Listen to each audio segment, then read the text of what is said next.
Hey everyone, and welcome back to the channel. This will be a long-term review of a tool that I purchased about 3 months ago. I'm going to let you know what I think about it. So let's get to it. I bought this saw, I want to say, when did I get it? It was November, maybe late October, last year, 2023. The reason I got it is because my Makita corded 10-inch saw, it just wasn't accurate enough, and it was causing me some problems on the work site. A bunch of my miters, they would end up being just off slightly, and no matter what I did in terms of tuning, I would just get really bad blade deflection, wobble. So I just figured, you know what, let's just buy a new one. That's always the solution, just buy a new one. So that's why I went with this guy. Now this is an older generation tool. It's not the 40 volt. This is a 2 times 18 volt, so it's a 36 volt. Between the 40 and the 36, the only real difference is packaging. Rather than having 2 batteries on the 40 volt saw, you just have the one. It's not double the size of 2 18 volt batteries. It's maybe 50% bigger, let's say, but it's just the one battery. That is advantageous. Right now I've got a ton of 18 volt batteries, so I'm not that worried about going up to the 40 volt yet. Not just yet. I mean, I might slowly work into the 40 volt. So far, I will say I've really been enjoying this saw. I've had a chance to use it on three kind of big trim jobs now. It's really slick. I mean, when I compare it to my last saw, it's just got so many more features. The most important feature is the rails forward design. The saw slides on rails that are forward rather than backward, so you can push this right up against the wall. It might not get you the same kind of cut distance that a rails backward design might get you, or maybe it will, I don't know. It's got about a 14-inch table surface here, so yeah, it's good enough for doing trim jobs. Anyway, I'll tell you what I have liked about this thing so far. Well, I like that it's cordless. I don't have to plug it in. I don't have to look around the house for an old lawnmower plug. And oftentimes they don't even have a plug on the outside of the house. They only have soffit plugs for Christmas lights, which is really frustrating. It's the wintertime. I don't want to be leaving one of the doors open so I can run an extension cord through it. So this has really solved that issue. I can just set it up wherever I want. I mean, sometimes I've even set this up in a parking lot if I'm working up in a condo building. I just like that flexibility of being able to set up wherever I want and not be attached to a cable. That's the number one thing I like about it, obviously. I'll show you what the batteries look like. Just got to pull out a couple of batteries. So I got a 3 amp hour and a 4 amp hour. I wouldn't recommend using anything other than the very minimum of 5 amp hour battery on this. I mean, it'll work with any Makita size battery in terms of amp hours, but you're not going to get a long runtime out of 2-3 amp hour batteries. You might get, I don't know, 20 good cuts before you start to hear the motor slowing down a little bit. So go with a 5 amp hour battery or bigger, preferably 2 6 amp hour batteries. That should get you runtime for pretty much all day. So that's what they look like when they're on the saw. We got a nice miter table here with positive stops. 45 degrees, 31.6, 22.5, 15, 0. This thing goes as far as 60 degrees in both directions, which is more than my other saw would do. I really like that. I'm never really cutting on 60 degrees anyway. I'm just doing simple trim jobs. So, yes, it has a nice detent plate on it. So it has the positive stops at all your common angles. One other thing that it has is, actually, I'm going to remove those. Those have to get out of the way in order to do the bevel. That's the disadvantage of the rails forward design, is it bumps into your fence, which is that big of a deal? I don't think so. I just take them off. So the nice thing is that I can just tighten from here. I don't have to reach backwards to loosen off the bevel adjustment. Really nice and smooth. It gives you a couple of clicks. I guess there's a gearing system in there. Now, I seem to remember that there were positive stops in here. Yes, there are.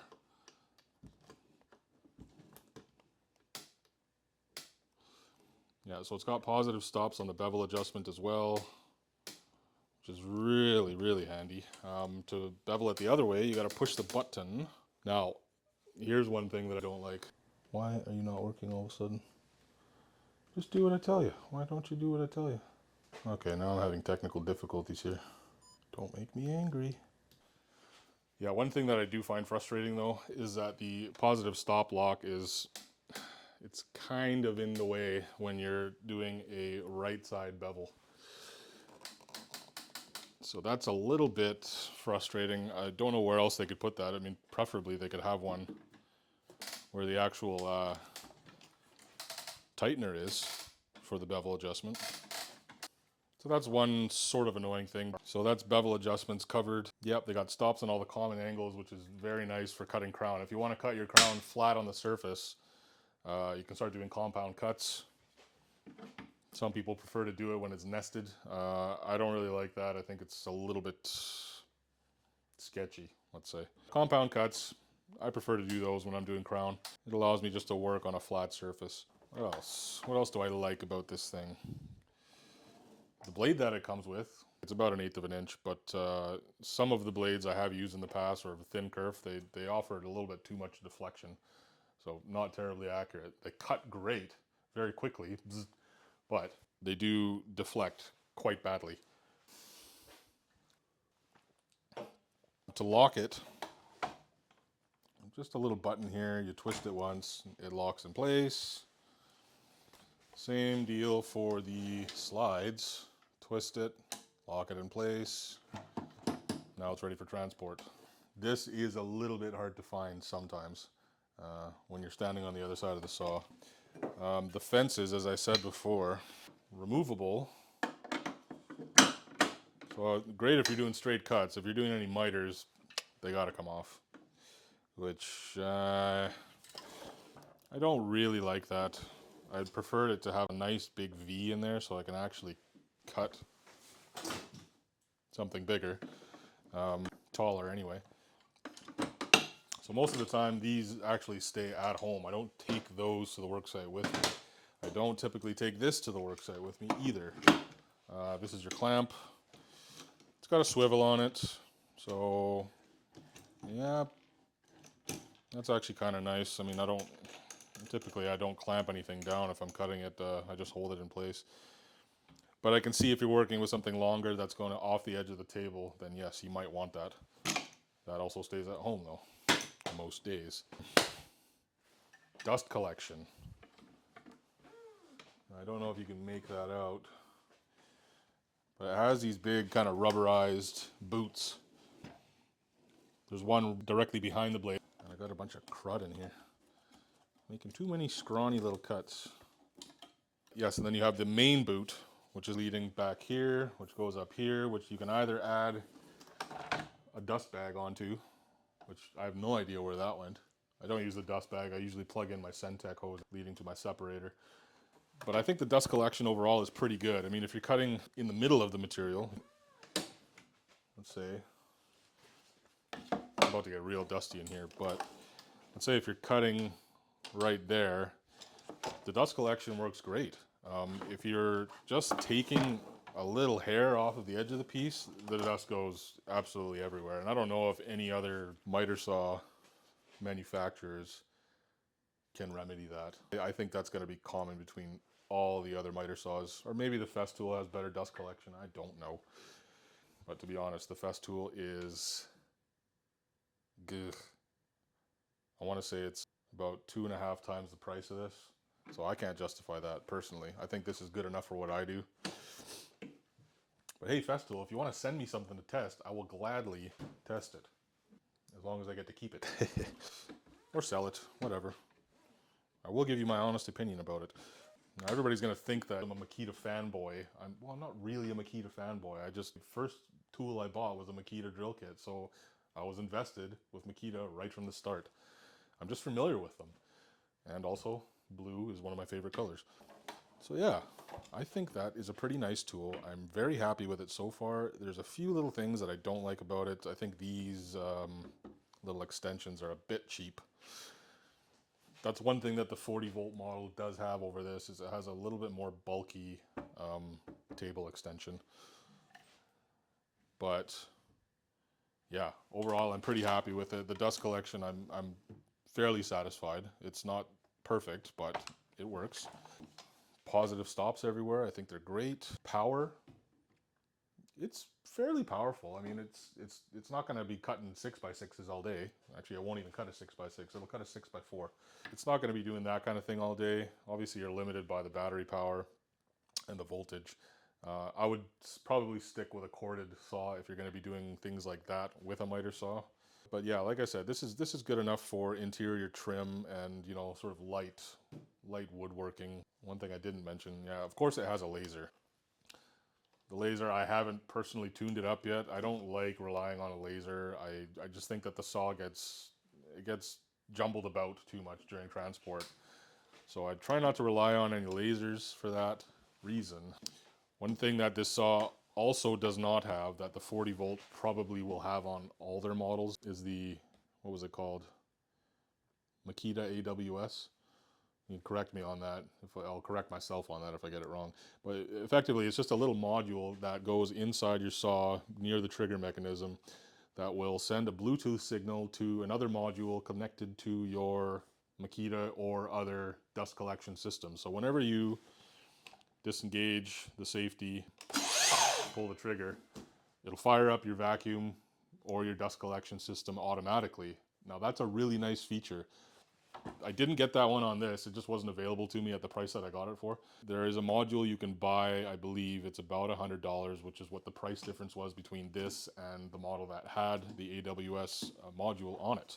And I don't know if they can be retrofit, but I think I might try, because it looks like it fits right in there. I don't know if the other camera can pick it up, but yeah, there's a little black panel here. I know that's where the AWS module goes because I have seen the other saw. So maybe I'll try that. If I can get a retrofit version of that, then I'll probably will get that, because having to turn on my vacuum every time, a little bit of a pain. It kind of clutters my working area, especially on site when I'm using my miter stand. My miter stand, which is the companion to, well, any saw really. You can use it on any saw. It's not specific to Makita. But I had to have a blue one. That's why I paid $300 for it over the $100 version of, you know, whatever it is. The house brand. But yes, I do like this saw. Would I buy it again? Well, I'd like to test other ones, really. I mean,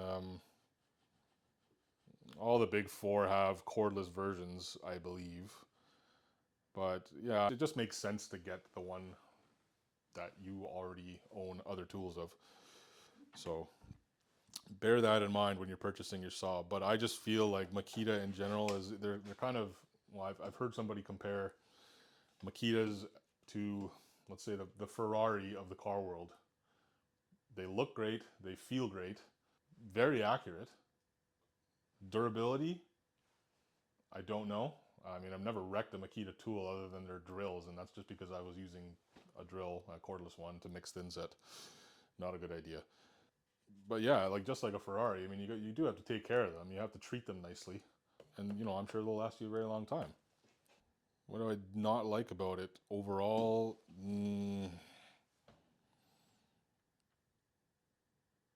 Nothing really. There's really nothing that I strongly dislike about this saw. There's a few little things that, yes, I might change, but other than that, I think overall this is like a solid 8 out of 10 saw.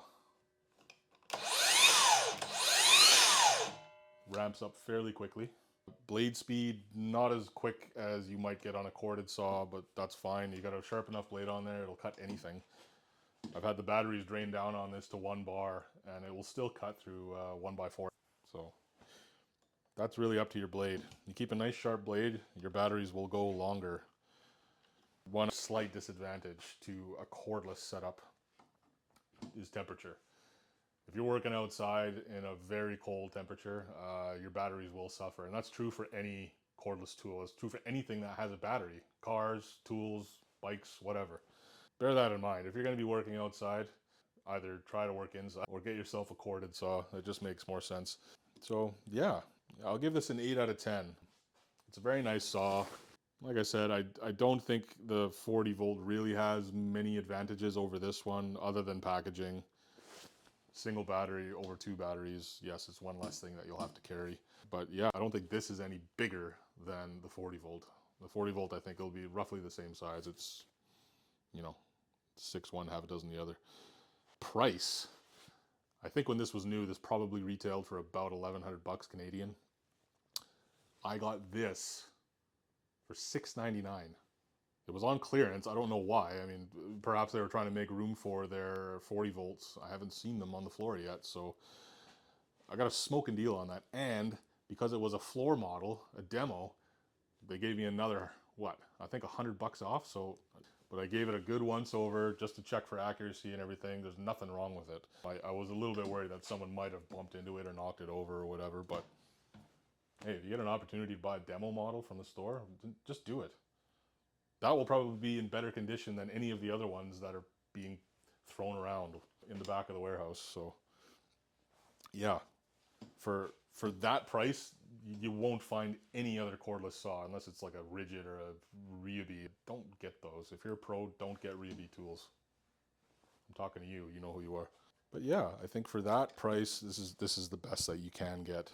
I think that any finished carpenter would be happy with this saw. It's accurate enough. It's powerful enough. I just find the ergonomics to be really good. But one thing I will say, handle. It seems to me like many of the big companies are going towards a horizontal handle. I don't know why they do that, because then you turn it into a one-handed tool rather than an ambidextrous tool. This is clearly designed for a right-handed person. So why not just make the thing vertical? They used to make them vertical. My last Makita corded saw was vertical handled, and that works fine. So I don't understand why they keep doing this. I mean, in fact, I find it quite awkward to be pushing through something with my hand like this. I would prefer to be like this, then all the strength is actually coming from my shoulder rather than from my elbow. Yeah, I don't know. I really wish they would change that back to a vertical handle. I don't know why they do it. It just really doesn't make any sense to me. It doesn't change the packaging. It doesn't change the size. Yeah, I don't get it. So Makita, please go back to a vertical handle. It just makes more sense. And then you won't also offend every left-handed person out there, even though they're weirdos. But anyway, there you have it. Long-term review of the Makita, don't know the model number. It's the 2x18 volt, 36 volt overall, cordless, 10-inch miter saw. I love it. So thumbs up from me. If you want to see any more of this, let me know in the comments. If you have a saw that isn't a Makita that you like, let me know what you think of that one and why you like it over the Makita. Like, comment, and subscribe, and thanks for watching. We'll see you on the next one.